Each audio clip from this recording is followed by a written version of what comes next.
সলাতি ওয়া নুসুকি ওয়া মাহইয়ায়া ওয়া মামাতি লিল্লাহি রাব্বিল আলামিন। একটু আওয়াজ করে বলেন আল্লাহু আকবার। এখন এই কোরবানির শিক্ষা কি, এটা এই আয়াতের মধ্যে আল্লাহ বলেছেন। ও দুনিয়ার মানুষ, ও দিকদাইবাসী, তোমরা শুনো, ইব্রাহিম আলাইহিস সালাম তার সন্তানকে কোরবানি করে দিয়েছেন। এখন এই কোরবানির মধ্যে তোমাদের জন্য কি শিক্ষা রয়েছে, এখন তোমরা এই কোরবানি থেকে কি করবা? আল্লাহ তাআলা বলেছেন তোমরা ঘোষণা করে দাও, এই ঘোষণা তোমরা দিয়ে দাও, প্রত্যেক মুসলমান এই ঘোষণা দিয়ে দাও, কুল ইন্না সলাতি, তোমরা বলে দাও নিশ্চয় আমার নামাজ, ওয়া নুসুকি, আমার কোরবানি, ওয়া মাহইয়ায়া, আমার জীবন, ওয়া মামাতি, আমার মৃত্যু, লিল্লাহি রাব্বিল আলামিন। একটু আওয়াজ করবেন আল্লাহু আকবার। নারে তাকবীর। আল কোরআনের আলো।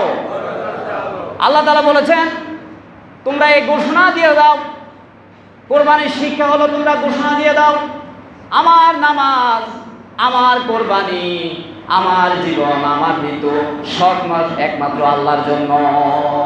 বলেন সুবহানাল্লাহ। তাহলে আমার কিছু নাই, আমি তাজুল ইসলাম, আমার কিছু নাই, আপনি আব্দুল কাদের, আপনার কিছু নাই, আপনি হুমায়ুন, আপনার কিছু নাই, আপনি ইউসুফ, আপনার কিছু নাই, সব কার?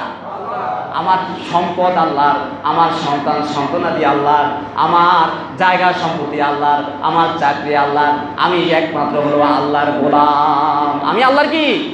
গোলাম। এখন এই গোলামের কাজ আমরা যদি করি তাহলে এই কোরবানির শিক্ষা আমাদের বাস্তব জীবনে আসে। প্রিয় হাজরিন, আমাদের প্রত্যেকের জীবনে একটা ইসমাইল আছে, আসেনি? আমাদের প্রত্যেকের একটা ইসমাইল আছে। ইব্রাহিম আলাইহিস সালাম যেরকম প্রিয় ছিল কে?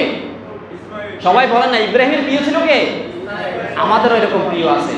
আমরা যারা চাকরি করি আমাদের প্রিয় হলো আমাদের চাকরি, আমাদের যারা ব্যবসা করে তাদের প্রিয় হলো তার ব্যবসা, যারা যারা আপনার কৃষি খামার করে তাদের প্রিয় হলো তাদের ব্যবসা বাণিজ্য, কারো কাছে প্রিয় হলো তার সন্তান, কারো কাছে প্রিয় তার স্ত্রী, কারো কাছে প্রিয় হলো তার মা বাবা। এই সব কিছুকে একমাত্র আল্লাহর সন্তুষ্টির জন্য আপনাকে কোরবানি করতে বলে। বলেন না আল্লাহু আকবার। আল্লাহর সন্তুষ্টির জন্য সব কি করে দিতে হবে? কোরবানি করতে হবে। কারণ আল্লাহ বলছেন যে তোমরা যদি আল্লাহর সন্তুষ্টির জন্য কোরবানি না করতে পারো, যদি আল্লাহকে, আল্লাহর রাসূলকে এবং ইসলামকে যদি বেশি ভালো না বাসো, আহাব্বা ইলাইকুম মিনাল্লাহি ওয়া রাসূলিহি ওয়া জিহাদিন ফি সাবিলিহি ফাতারাব্বাসু হাত্তা ইয়াতিয়াল্লাহু বিআমরিহি ওয়াল্লাহু লা ইয়াহদিল কওমাল ফাসিকিন। ও দিকদারবাসী শুনো, তোমরা যদি তোমার আল্লাহকে, তোমার প্রিয় নবী মুহাম্মদুর রাসূলুল্লাহ সাল্লাল্লাহু আলাইহি ওয়াসাল্লামকে এবং ইসলামকে, একামতে দ্বীনের কাজকে, দ্বীনের বিজয়কে যদি তোমরা বেশি ভালোবাসা না বাসো, তাহলে তোমরা কি হতে পারবে না? প্রকৃত মুসলমান হতে পারবে না, আরো তোমরা ফাসিক হয়ে যাবে। বলেন না নাউযুবিল্লাহ।